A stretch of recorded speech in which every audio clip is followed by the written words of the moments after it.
You can generate a proof with the provenance back to the certificate authority, so like api.chase.com. So basically, we're just slapping strong verifiability onto HTTPS, and then you could throw zero knowledge on top of that and do a lot of cool stuff.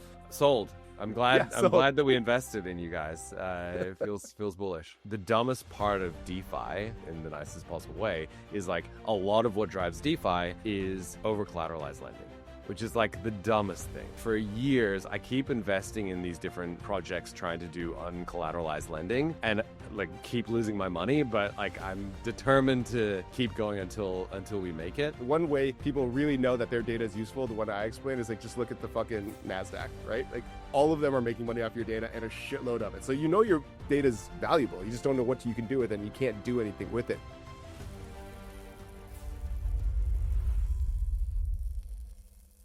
Everyone, welcome to the Rubicon podcast. Very excited to have Cain here. I got a brief intro from Cain. You tell me if this is accurate or not, but I got it from your team. Got Cain as a DeFi pioneer, founder of Synthetix back in 2017 and Infinex in 2023. And then 2020, you popularized the concept of yield farming, helping spark the DeFi summer boom and earning the moniker the father of modern agriculture.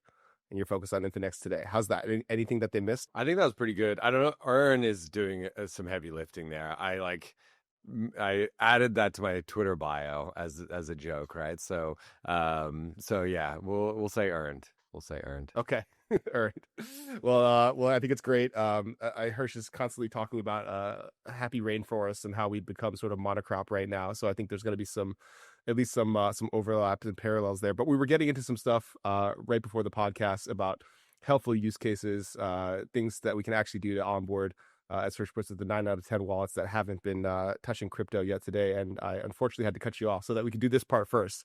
But I want to hop back into it. What sort of thoughts do you have around actually getting people on board as someone who's actually accomplished it? Because again, from my perspective, crypto's done some great stuff. I think there's been some very useful things out there, especially in the DeFi space with products like the ones that you've launched. But for some reason, I don't feel like people look at the success stories from sort of a first principles basis and try to recreate them. I feel like a lot of people end up sort of like bandwagoning and sort of doing something that repeats instead of rhymes. So we'll be curious to get your take on all of that as we dig into interesting ideas. Yeah, I think, what we started to talk about, I suppose, is like, one of the, at least in the Ethereum community, right? Like one of the long-standing metas is ZKPs are going to like make everything work, right? Which is very, very broad and generalized statement, right? But like, there's a lot of hopium around like just like a couple more zero knowledge proofs, guys, and like we'll get there, right? So I guess my question that I was asking Hersh is like, what is the angle? Like, what's the wedge that you guys feel like you can drive in there? Because when I know when I got the brief on opacity from one of the Bodhi guys, it didn't feel like it was focused on a particular use case. It felt more generalized. So I don't know, where do you guys see the angle here? And if it's payments or something like that, like I've obviously got a lot of thoughts about payments. Starting with ZK, in my opinion, it's been in a bit of a bubble historically. Like it hasn't bared as many fruits as people thought, and like that's saying the quiet part out loud, right? Yeah. It hasn't fucking done anything. That's what I meant by hopium, right? Like just a few more ZKPs, guys, and we'll get there. So yeah, but the whole thesis of our company is around why that's the case, and it has to do with something I like to call the poverty of verifiability. So if you're trying to bring anything on chain that doesn't like natively exist on chain already, that you have a particular Twitter handle, you have a bank account with $5,000, whatever, it has to be verifiable in the sense that like everyone can look at it and agree it's canonically correct, right? And so the classic example of ZKP is like proving you're over 21 without disclosing your birth date. You can only do that. You could use that like in a bar in the real world if like the government or some authority has signed your birth date. And if you don't have that provenance of the input, it's garbage in, garbage out. ZK is actually not a useful tool. And so the main bottleneck has been you just validated my entire thesis of ZKPs. Thank you.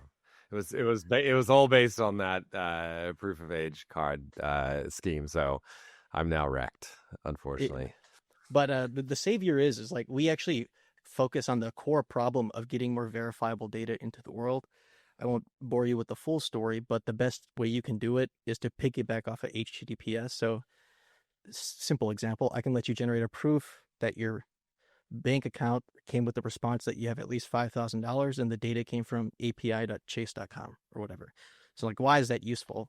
Now, coming back to payments, like we had a founder launch a payday lending on like stablecoin rails back in like January, which I don't know if they have it in Australia, but in the US this is like a super predatory industry. I think it's banned in Australia probably for people's safety. We don't care too much about people's safety here in the US, and sometimes they get charged like 1,000% interest, right? But this founder realized if you just have people log into their payroll system, like a ADP or a Gusto, prove how many hours they worked every day, and then you can also prove like with their wages, you can live stream them their wages every day. And that hit like number 1 in the finance category in the App Store, and they actually offer that service for free. So you can build a non-predatory alternative to payday lending. So if you're living paycheck to paycheck, being able to access your wages early is going to make life easier. So you can actually solve a problem for just like normal everyday Americans without screwing them over. Yeah, wow. So what was like, obviously there's some angle there from a monetization standpoint, right? Was it just like we'll onboard people into crypto rails and like use that as the vector? We're talking about normies here, people who are not crypto natives already. The 9 out of the 10 yet to be onboarded. So they have like a debit card, like a stablecoin debit card, and they get a cut of the interchange fee on that, and that's how they make their money. Oh wow, okay. I mean, it's not 1,000% interest, but well, yeah, basically you can cut out the interest rate, and the idea here roughly is that because you have access to data that you already own, and at least in theory you own it, right? I use the example, it's like, okay, if you own a house but you can't prove it to anyone, can you really own it, right? So the proving actually really matters, but then you can effectively almost eliminate fraud, right? Because if you know exactly how much money someone's made, exactly when their paychecks come in, you have the ACH link so you can get the automatic debit, the chances of someone being able to run away is pretty hard. And the chances they'll want to at 0% interest is even lower, right? So all these big sales cycles that you had to do to like sell into McDonald's, sell into Walmart, to like integrate these fees, have people make updates to their HR systems just to give out stuff. Some of this is predatory for sure. And, I never felt people were falling incentives, but some of this is huge cost structure to be able to integrate with these massive systems. And by letting people verify their own data, you can basically sidestep all that. He doesn't need a sales force to go into Walmart and convince, the CEO that this is, slightly better, and they will, allow them to attract slightly better talent for whatever it may be. It just works for anyone across the board. And I think that's sort of where the payments and zkTLS and stuff like the Infinex, it really intersects, where it's like allowing people to do what they want with what they already have. And they don't compete by any stretch, but some of the parts definitely in this type of situation. Maybe like, excuse my ignorance, but I always care about like the low level mechanism design here. So you obviously can't trust this mechanism running like locally on someone's machine, right? So how do you do the authentication there? And like, you can cut this out if it's boring for everyone else, but I'm kind of curious. Like how do you actually run the auth to ensure that the API is providing the response directly to the ZK proving system? How does that work? What's the mechanism? I'll say for the record before Hersh jumps into it, this is not boring. We get to talk about opacity very little on our own podcast. Part of that's by design. It's going to be great for clips for our Instagram and our TikTok. Nice. So I'm gassed that you asked the question. Nice. So we are piggybacking off of the same security behind HTTPS or like TLS. I'm sure you've like used your browser and then you get this warning like the certificate doesn't check out, right? So there's like some verification of like you're talking to the correct server, could be your bank or like some HR system. But the sad thing is how it was set up originally. This is something that Mark Andreessen actually added to like Netscape back in the day when people are like start using their credit cards to shop online. It's like a weak form of verifiability. So if you make the request, the response came from like your bank. But if you show that to me, then all bets are off. It's like there's like an implicit deniability. And so we have MPC TLS plus like an MPC protocol plus a few other layers to prevent collusion, essentially. And so you can generate a proof with the provenance back to the certificate authority, so like api.chase.com. So basically, we're just slapping strong verifiability onto HTTPS, and then you could throw zero knowledge on top of that and do a lot of cool stuff. Right. So like you pass through like the alt token through this like MPC system, in some obfuscated way, and then you get the response back through that same system, and there's enough people that you can sort of verifiably say, okay, this is what happened. Like in theory, I guess you could run that whole scheme inside of like some like provable computation system as well, right? Like what was the design choice between MPC and like running it inside of like some kind of scheme like that, like purely ZK. So like a pure Z, it's actually impossible to use pure ZK. If you're curious, I can go to the technical details why. But yeah, I'm curious. I am curious. Yeah. So HTTPS, your Nerd server has. Now, so we're going down the rabbit hole. Let's go. Yeah. I love talking about this. So just like tell me when to stop. So HTTPS, your server has a key pair, your client has a key pair that's randomly generated, right? Step one, you do a Diffie-Hellman key exchange to just find it's called a shared secret. So it's like some point on your elliptical curve you can only know if you know one of the private keys. And then you derive like a couple symmetric keys using like a hash from the shared secret, where symmetric keys not actually that often used in crypto, but there's no public private key pair. There's just like a private key and then in encrypt and decrypt function essentially. And so the issue is the response is not actually signed by the server, and it's only encrypted with these symmetric keys, and the client knows the key that the server is going to use to encrypt the response. And so if you have knowledge of that key, you can forge the response arbitrarily. Like I can prove that I'm the president of the United States from the Twitter API. So you have to do this whole complicated game. It's actually kind of like the opposite of ZK, where in ZK you're trying to prove knowledge of some birth date that over a range proof satisfies that you're over 21. But you for zkTLS you have to prove that you don't know a value, because if you know it, you could fake the input. Got it. Interesting. Okay. So you have this MPC system. I have hit my bank account API, gotten a response, which you guys how much heavy lifting is there for you to onboard? How scalable is this? Do you have to onboard every single API interface and know what the responses are, or you can infer it from the actual API response? How do you know that that field is the dollars in my account and not how many dollars I want to have, right? Some field that is not valuable. Yeah. So there's two sources of APIs. There's if you go look at the network requests in your browser, people automatically assume that we go for those. We don't, because they can change all at any point. So your system can be broken and you have to update it.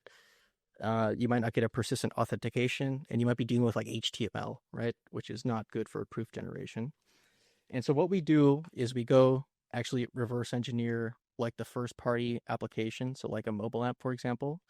And there's a few benefits there. Once you get JSON, usually it's a JSON API or a protobuf API. Amazon is the only app I've come across that uses HTML in their mobile application. You get a persistent authentication. Simply too old. Yeah. And it's like banks running on COBOL, right? Same shit.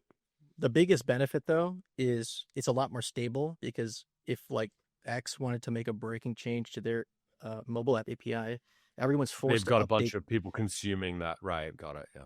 And so you are right in the sense that at least right now there's some there's some work that has to be done to onboard an API, even though our SDK set up where you can do that yourself. You're not really reliant on us, but there's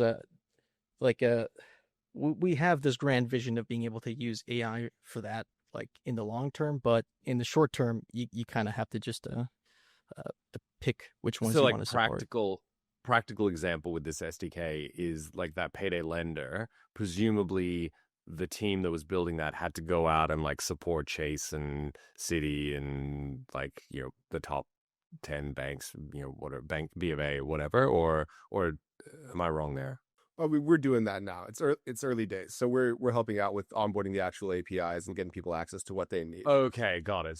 So they said, here's the top 20 banking APIs we need, and you guys like wrote the implementation for those particular ones. You reverse engineered their apps or whatever. Okay, all right, Yeah, cool. Okay, and then the that, works cumulative. Yeah, right. The works I cumulative. mean, 'cause, once everyone once wants it's done, TikTok. anyone Yeah. else who wants to, yeah, okay. So yeah, and I mean, presumably there's only like a few thousand APIs that are like consumer facing. So okay, so cool, that's awesome.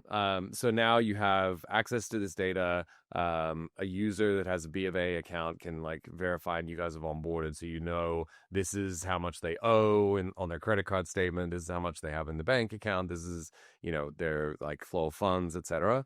And then this like alternative payday lender system has a different monetization strategy because they have like obviously much more effective data, right? They can underwrite the present versus underwriting the past. Like with Plaid, you can underwrite the past, but if you can just have the user prove every day how many hours they're working, you just get a lot more accuracy. Like in continuous time, right? It's like, okay, yesterday was this, and just obviously that makes things so much easier. Adverse selection goes down, and therefore, okay, yeah. So that's a good example.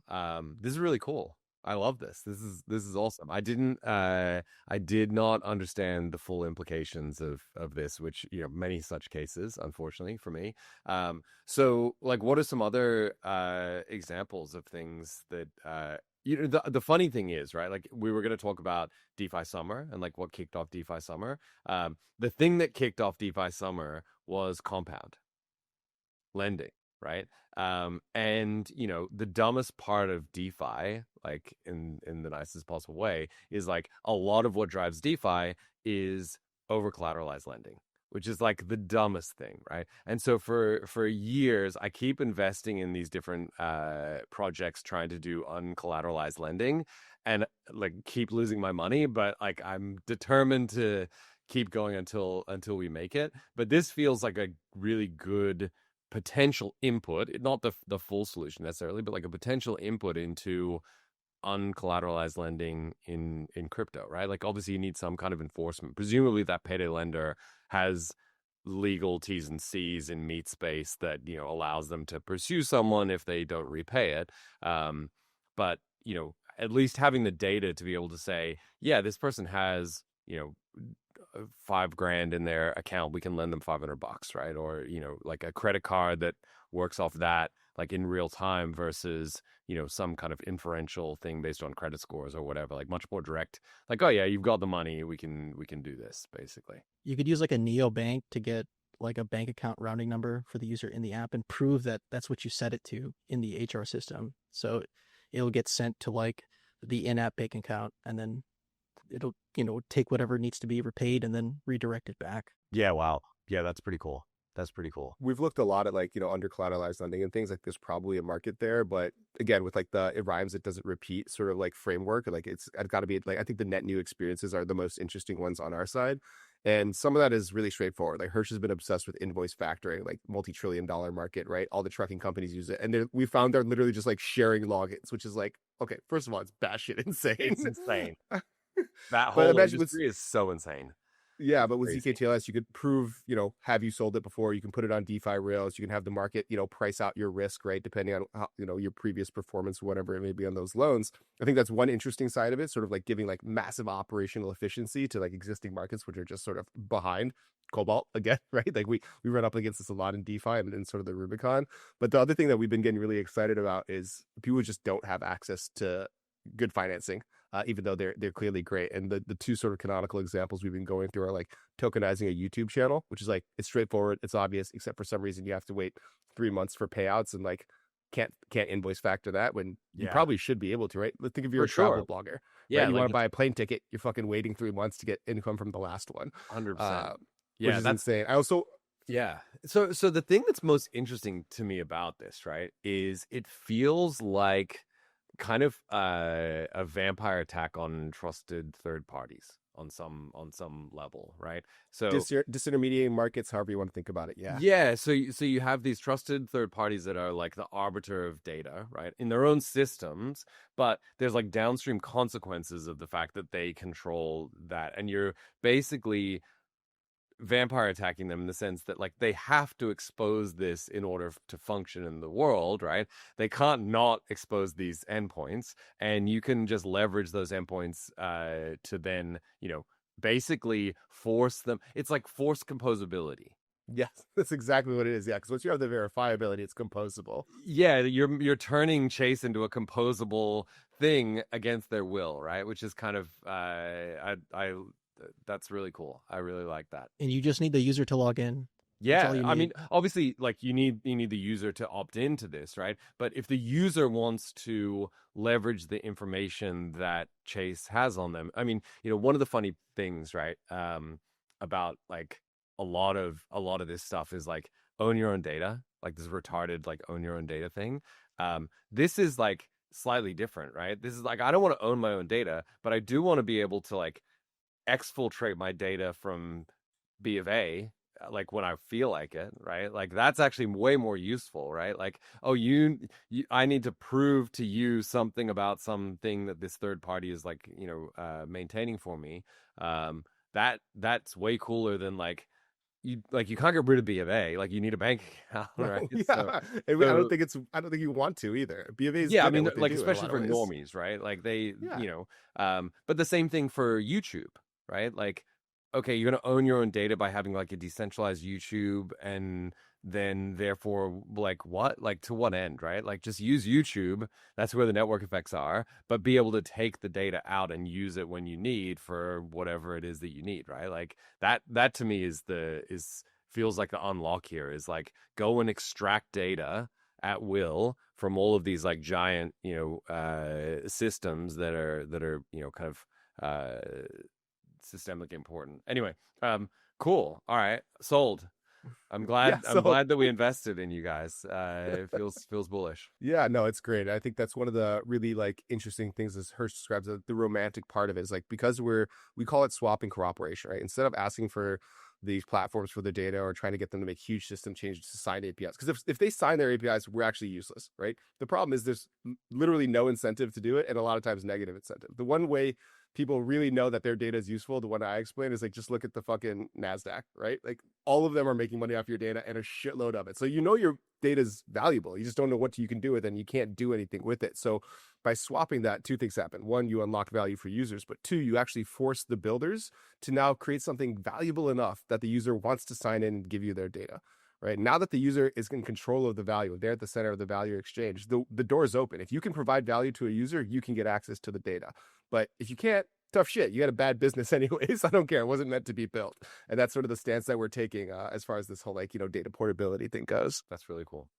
I don't know. Do you want to get back to some of these questions? Well, I want to talk about Infinex. I want to talk about Infinex Connect for sure. Okay. I want to know like sort of the plans and stuff that you have going on, because even though, as you pointed out, these things are in some ways like very separate, I do feel like emotionally they're connected, if that makes sense. It seems when I go through your tweets and I look at the platform, there's this sort of like do what you want, like have a great place to do the things with your money, and like it should be like really fucking easy to like I saw you quote tweet someone about like they needed some fucking gas somewhere for some I don't know exactly what it was. All I know is they went straight to Infinex, they swapped it, and they were off on their day, and they didn't have to worry about any of this other bullshit, which I've been in DeFi for a little bit.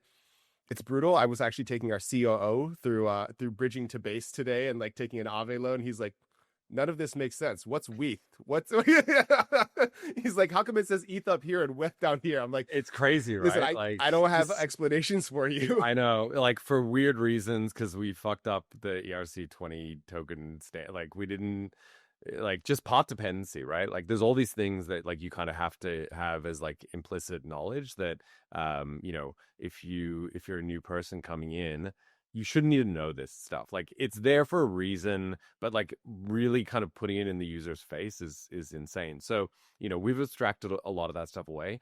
I think you guys are going to get some alpha here because we haven't really talked about this much externally. But we finally finished Infinex Connect.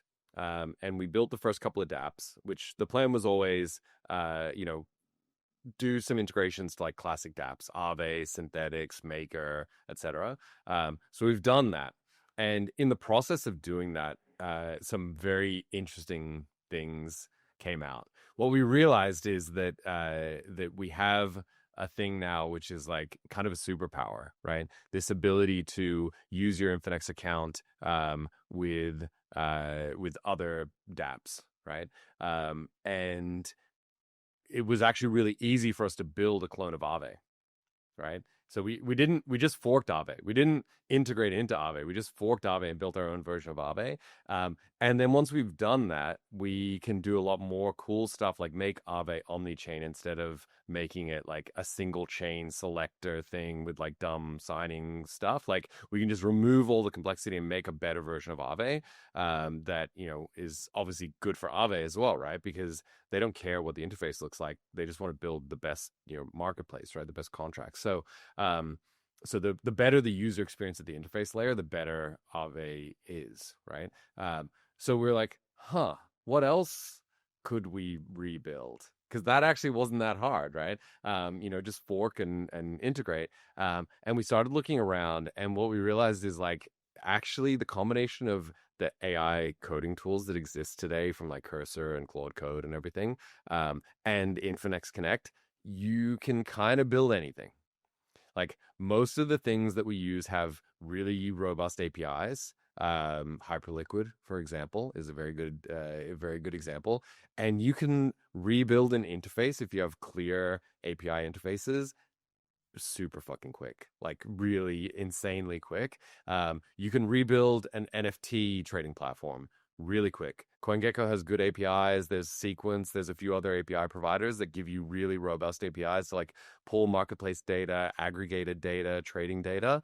And if you give a coding tool an example of an interface and a really like, as in a user interface, and then a really robust API, it can cook really quickly. And so if we do that and we build these kind of sub apps, right, that are powered by Infinex Connect, your Infinex account now has access to all of these things. And again, like we're not rebuilding the OpenSea contracts or the Blur contracts. We're just connecting to them via an API, which is actually way easier. And then we're signing the transactions and leveraging all of the assets that are in the Infinex account via Infinex Connect. So we've got this universal wallet connector via Connect, plus these like sub apps that aren't necessarily in like the main platform. And so the plan is now basically to roll out like 4 or 5 features from like perps trading, spot trading, NFT trading, meme coin terminal over the next few months. And it's just been this huge unlock, like, again, being able to just really rapidly prototype stuff. And basically, the interesting thing is, right, talking about composability, what you guys are doing, leveraging APIs for composability, back in the old days, back in DeFi summer, composability was at the chain layer. That was it. Right? No one built APIs on top of their shit. We use the graph, right? Which for a whole bunch of reasons is a nightmare, but we'll stay away from that, right? So all of composability is at the chain layer. The chain is there, the ABIs are there, the contracts are there. Anyone, Instadap, can turn up and be like, I'm going to take the maker contracts and I'm going to take the compound contracts and I'm going to mash them up into a new interface, right? But the composability was at the chain layer. Today, 5, 6, 7 years later, however many years it's been, we have really good APIs for everything, because people are like, that's retarded. No one wants to integrate against the contracts. It's so hard. It's so brittle. It's not a good interface. Why don't we, the people who made the contracts, build a really robust API on top of it that normal people can actually build against? And so what's interesting is the composability layer has shifted up from the contracts up now to this API layer. So Hyperliquid has really good APIs. And like CoinGecko has really good APIs, and OpenSea, Magic Eden, they've got good APIs, and you can actually do the composability a layer up. And that is like a very good conceptual unlock for us. And so, yeah, we're really excited. We're going to roll out a bunch of features in the next like few months that we thought were going to take us a lot longer. Do you have any thoughts on RWAs and whether that fits in to the Infinex like roadmap? So I think the interesting thing about Infinex, right, is we are trying to be as good as a centralized exchange in terms of the overall UX, right? So give you the same chain. Like Binance is the best chain abstraction technology we have. What they did is they just said, we're going to take the chain and we're going to put it in the back room somewhere, right? And then we're going to write a bunch of APIs on top of it that are our own proprietary APIs, and then build a fucking web app. And it works, and it works really well. And like, you don't see the chain, you don't know anything about it. You click buttons, things happen. It's all driven by APIs and databases, right? So they like Coinbase, Binance, Kraken, these guys worked out how to do chain abstraction a long time ago, really well. The problem is that your crypto's in some guy's basement, which, if he decides to go down to the basement and like take some of it, you have no idea, right? So that's the risk. Now, unfortunately, no one cares about that risk. Everyone's happy to just have the best features, right? And so this idea of self-custody, it's the same thing as like own your own data. No one wants to own their own fucking data. Like that's a nightmare, right? Like so this idea of like self-custody for everyone, right, is not the way to unlock new users, right? The way to unlock new users is give the users all of the functionality that's available on chain, but without the pain and suffering of going on chain. If you can connect those two things, then you win, right? So where does RWAs come in? Okay, most people who interact with crypto are still doing it through Binance. Binance is not going to list every single RWA token or protocol. They can't for so many reasons, right? But Infinex can. Infinex can have the long tail. So as long as we're able to give you all of those tokens, all of those RWA tokens, different yield strategies, different vaults, different tokenized equities, etc., without the pain and suffering of MetaMask, then we have a better product. So that's the goal, is like remove the pain and suffering, give you all of the cool stuff on chain. It's a really like simple and straightforward thing. It's just, the devil's in the details of actually removing the pain and suffering. It was a hard process, but we think we've done it now. Like the platform, Swidge allows you to like swap on any chain. You don't need to know the difference between WETH and, ETH and base gas and what, all of that stuff disappears. You just know, I want to buy, tokenized coin, right? Bcoin, right? So if you want to buy the backed version of Coin, you search for Coin. You get a couple of different options of tokenized coin, and it doesn't matter what assets you have, whether it's Solana or ETH or AVAX or whatever. You just choose the asset you want to buy it with, and you click a button. Same as Binance. It just works. No gas, no chains, none of that stuff. Same thing with RWAs. You got, that's an RWA, but you can go deeper. Obviously, you can have like tokenized, like structured products, and there's all kinds of stuff, right? So you can just give people access to all the different RWA tokenized things, which is, one of the things that obviously people are excited about. If I'm in, Southeast Asia and don't have access to, a NASDAQ brokerage account, but now I have access to all of the tokenized equities there, cool. But if that requires me understanding MetaMask and seed phrases and everything, the addressable market's tiny. If you solve both of those things, where you make it as easy as clicking a button, as easy as a web app, and also give access to all of those assets, now you unlock a huge market. Well, first of all, I was going to say it's unfortunate that I don't have a VCR, because I would have invested. So sold on that story, Cain. That was my non sequitur. But no, I was thinking more about the AI coding apps and stuff, because, well, first off, I think Opacity's got the same thing. We want it to feel like when you go to an Opacity app, it's log in with TikTok or log in with DoorDash. It's not any of this crazy MetaMask whatever bullshit. It's our biggest selling point, I think, honestly, when people say, who are you looking to work with? I'm like, people who understand that's insane, right? Because if you don't, then I just don't know. I don't know how to help you. But I really like that. I don't. But I like what you've done with the app, and I was toying around with it, and I was curious. I guess we also try to be the sort of helpful on the podcast, right? It's a lot of like crypto people sort of like listening, and you said it was a painful process to go through and like obfuscate all those things. What does that process look like for you guys? Are you guys just in there? Like, I would assume you're getting some sort of feedback from, what do you want to call them, normies or just reasonable people. I think that sometimes there's a pretty big overlap there. And I talk to people who pride themselves on being crypto native, and I was like, well, you've had fucking 15 years and you haven't done anything to fix this yet. I feel like it's a mark against you, not a mark for you when designing an app. So what's that internal process look like? How do you guys get to a spot where you're happy with, like, this is a good product now? Well, I think, the thing that held us back for a long time was the cope of Binance doesn't count, right? Like, if someone said to you, okay, in crypto, I want to have the best user experience, right? And then someone said, well, it's Coinbase, right? Like, the DeFi bros back in the day, we were like, yeah, like, that doesn't count. Like, it's the equivalent of saying, like, oh, they were doping, right? Like, it's not a real world record, right? Like, they're jacked full of steroids over there, right? And it's like, yeah, sure, but like, they still ran faster than you, right? Like, yeah, they're cheating, but like, you can't deny the fact that their time was better than you. And so, you look at Coinbase and you go, yeah, that's obviously a much better user experience than all of DeFi, like, easily and very clearly, right?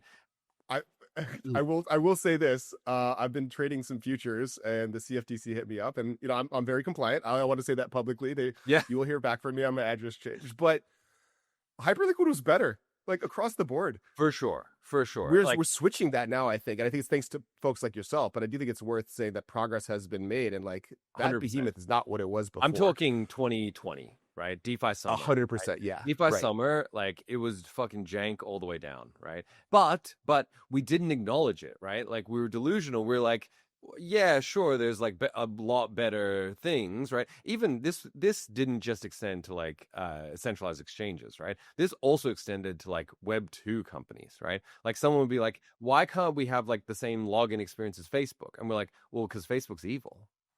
And it's like, okay, sure, like, it's evil, but like, that kind of dodges the question, right? Like, why can't we build a button where you click it and it does the thing? It's like, yeah, like, those buttons are evil. Like, we don't want anything to do with that, right? Our stuff is much better for all these reasons. And so there was a lot of cope that we were building things the right way, the cypherpunk way. Everything was open, everything was open source, whatever. No databases, no. I remember Synthetix, we had this whole thing where we had like some very, very, very light user analytics running right in the dApp, and we made a big thing about deleting all of the analytics and not storing any, like, this is like anonymized, like, click through, like, there's no user accounts, you don't even, it's just an address that, and we're like, we don't even want to store which user, like, which ETH address clicked the button, right? And so then we had no idea how the platform worked, what people did, what buttons they clicked. It was like completely opaque to us, right? And it was insane, but that was kind of the ethos, right? It was like, we will trade everything, including user experience, for our cypherpunk, like, open source, no counterparty kind of mandate, right? And it just held us back. It stopped us from being able to build good things. And so I think that that was, it wasn't that like we were not capable, like, we were building hard stuff, like really like hard software engineering challenges. We were just optimizing down a different pathway, right? We were optimizing for like an audience that wanted, like, I remember saying in podcasts, like, it's good that you're shown bytes when you're signing a transaction. Like, that's good and helpful, because it's important for you to see, like, transparently exactly what is being signed. And it's like, that's insanity.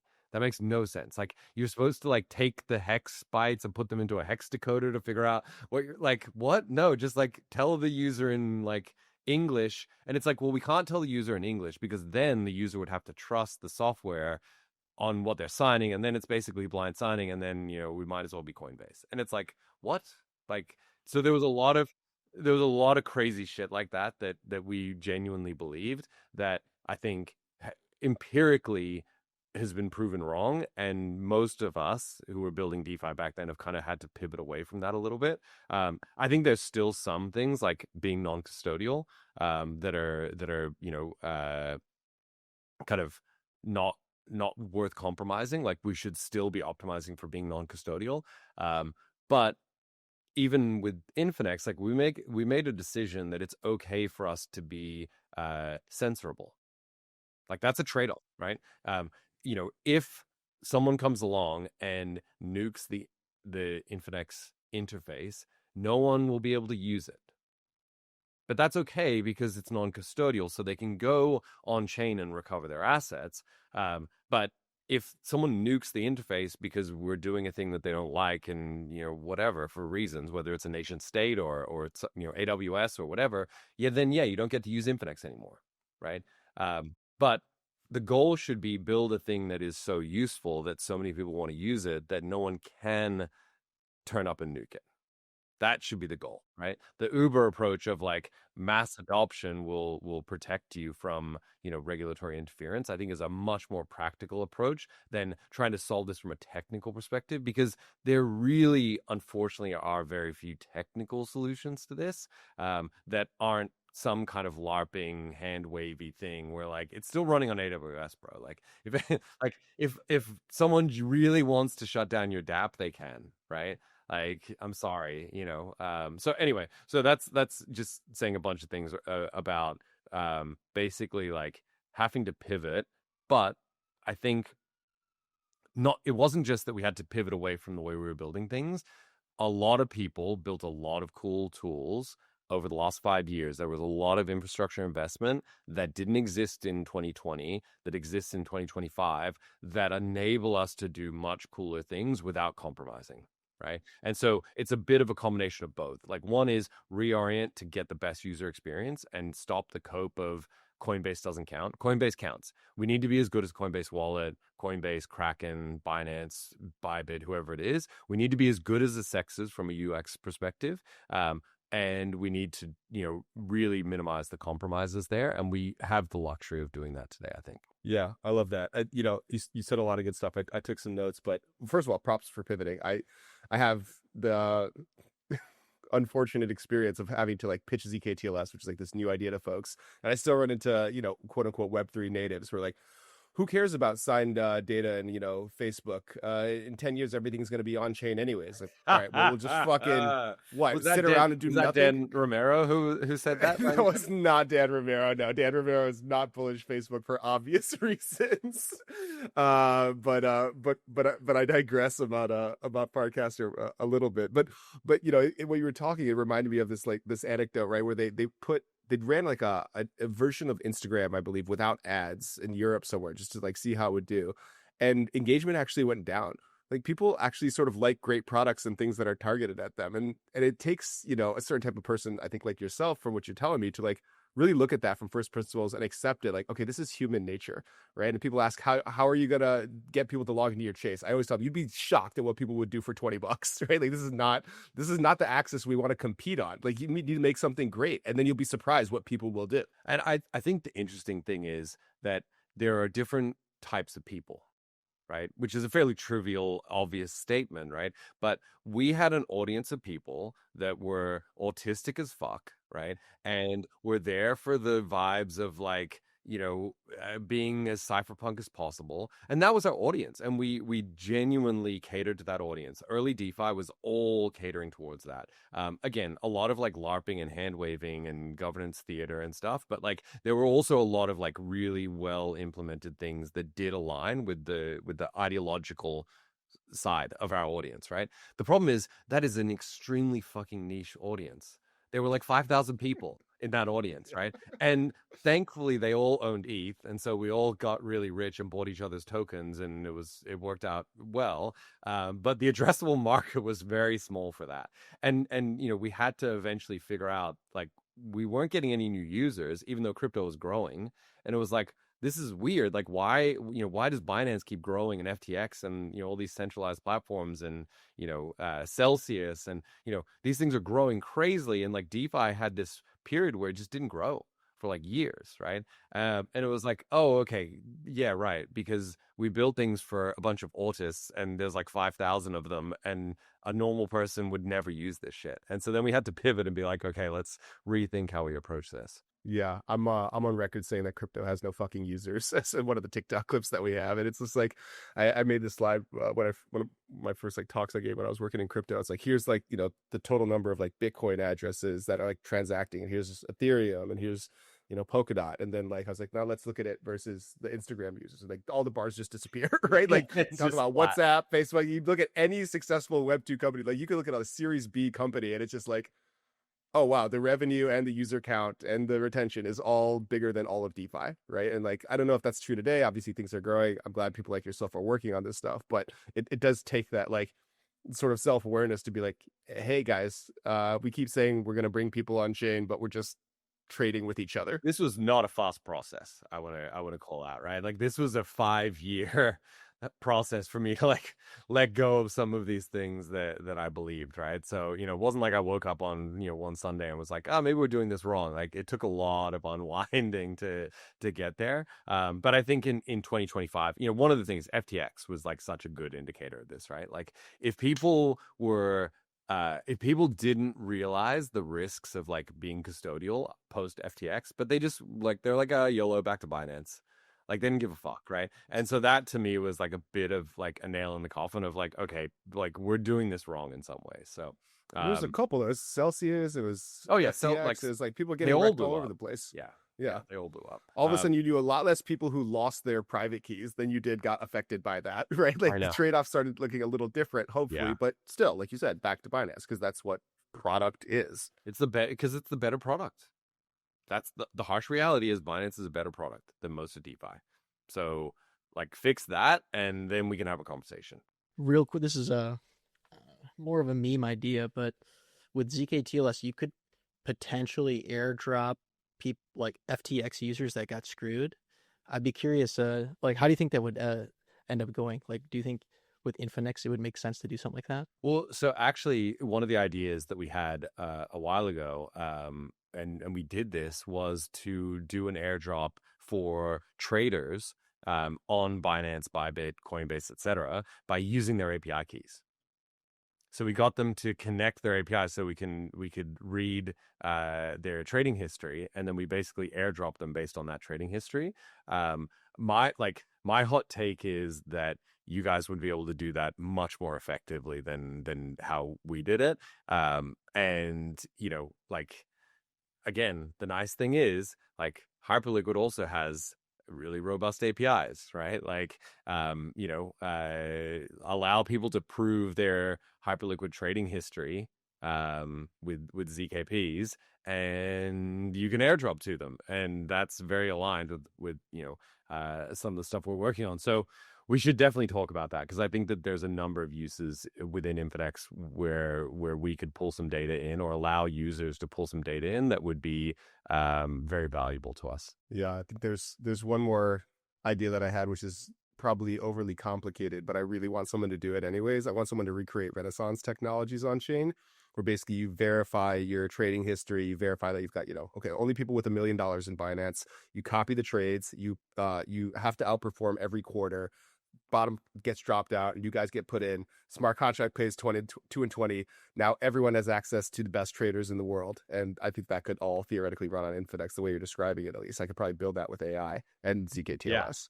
Yeah, so I think, you know, like what would be really interesting, right, is almost all the trading platforms have leaderboards for reasons, right? What's interesting though is that started back in the day in people's databases, right? So on BitMEX, there was a BitMEX leaderboard. The only person who knew what the actual trades underlying the rolled up performance for the week or month or whatever was Arthur, right? So Arthur could copy trade the best traders, but you couldn't copy trade the top traders on the leaderboard because it's opaque. It's in a database, right? You don't have access to their trades, which was a feature, not a bug, right? Now Hyperliquid is not that, obviously, like everyone's trades are exposed, which is just a different set of trade-offs, right? So you can actually copy trade people based on Hyperliquid, but you can't copy trade them based on Binance, right? And there's a like, if you really wanted to be if you wanted to game this system, right, like you could literally do this in a delta neutral fashion, like create a bunch of hyperliquid accounts and Binance accounts and like counter trade yourself, right, and look like an amazing genius trader on hyperliquid, but like you're counter trading yourself on Binance to offset the positions. So I think that if people could expose their trading history and profitability in a provable way from Binance, there's probably a lot of people, Hyperliquid's great, but there's still so much trading activity happening on Binance, right? So exposing that and letting people subscribe to that feed and monetizing that feed of trades would be really, really interesting. Yeah, I want to head that direction. I also want to get like a few 100,000 people to connect their Netflix accounts so you could trade it ahead of earnings. But that's, I don't know. I don't know if I'm running up against some stuff here that probably our council is going to be a little upset with. The whole point of polymarket, right? The whole point of prediction markets is like expose the actual data, right? Like, someone's doing that. Someone's finding a way, like, the satellite images of Walmart parking lots, right? Like, data, like, what do they call it? I can't remember the term of art, but it's like, proprietary data or something like, something very euphemistic. But, if you can get very accurate data on something that is in theory public, like, the parking lot images and satellites, you can figure out some trends from that, right? So if you can get people to give you access to their Netflix accounts to see how much they're using them and whether they're canceling them or whatever, that's fair game, right? Like, it's theoretically public information. So yeah, I think so. I feel the same way. I think that's part of why we're all working in crypto, at least. I know we're running up on time. I have one last meme question that I know I wanted to ask Hersh. I don't know if you want to throw anything else out. Go for it. So I don't know. You seem like you're down for stuff. Please don't take offense. But is there anyone else that you want to box in the crypto sphere that you haven't had a chance to take a shot at yet? Yeah, so obviously I fought Hoffman, and I still want my rematch with him, but it's not going to happen. It's not going to happen. He's very adamant about not doing that. I would still love to fight Suzu. That's my dream, my life's dream. I did have a fight potentially for September that I'm negotiating. I'm just not 100% sure because we're super busy at the moment. I'm not sure if I'm going to have enough time to train. I could always pull an Ansem and like rock up with 1 day training, but it tends to not go too well. So like 100% my fight career is not over. I'm not going out 0-1. I've got to get a W, but I just need to get the timing right. I respect it. I respect it deeply. Okay. I like I said, I know we're running up on time. This has been an absolute pleasure. Glad we talked about opacity a little bit. We'll probably talk about some other stuff. But really deeply, thank you for coming on, Hersh. Anything else you want to say? I guess here, one last question.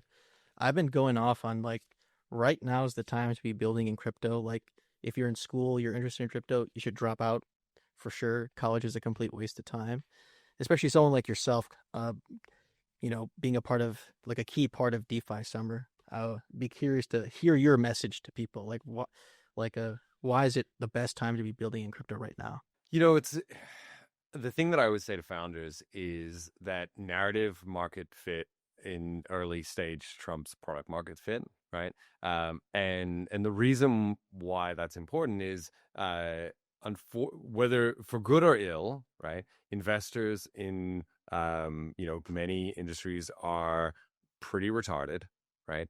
And are, pretty inclined to just follow the trends. And so as much as you can say, I'm a great founder, I've got great pedigree, great idea, whatever, if you turn up with an amazing idea that like is going to change the world and it doesn't fit the narrative inside that retarded VC's mind, good luck to you. Like, you have no chance, right? Now, every VC will be like, whoa, that's not me.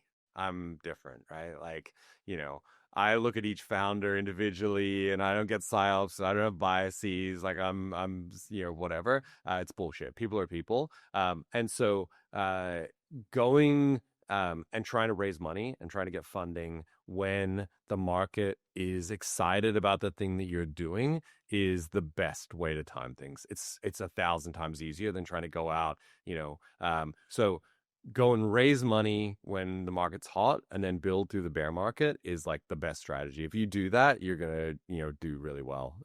So that's my advice always to new founders. Yeah. I did the exact opposite. No one gave a shit about my thesis and just had to go through the gauntlet of making it work. And you can do it. It's just that, like obviously there's a bit of survivorship bias, right? For every, one of you, there's 50 people out there that tried to do that at the bottom of the bear market, had some really strong, conviction or thesis and got washed out because they couldn't crack through and raise funds, right? So it's like on some level a bit of a skill issue, but it's also a stochastic process, very random, right? Like what why on that one day when you walked into that VC's office, they'd had a really good coffee or something, they were feeling good and they were like, all right, let's cut this guy a check. So again, like put yourself in the best possible chance of success, right? Like optimize for like the best possible outcome. It's still going to have elements of randomness to it, but if you optimize for that, then it's just a much easier process. I love it. Super practical. I'm not sure what I expected, but it was great. It was fantastic talking to you, Cain. Thanks for coming on. And thanks, guys. Well, hopefully we'll talk some other stuff soon. Awesome. Appreciate it. Peace.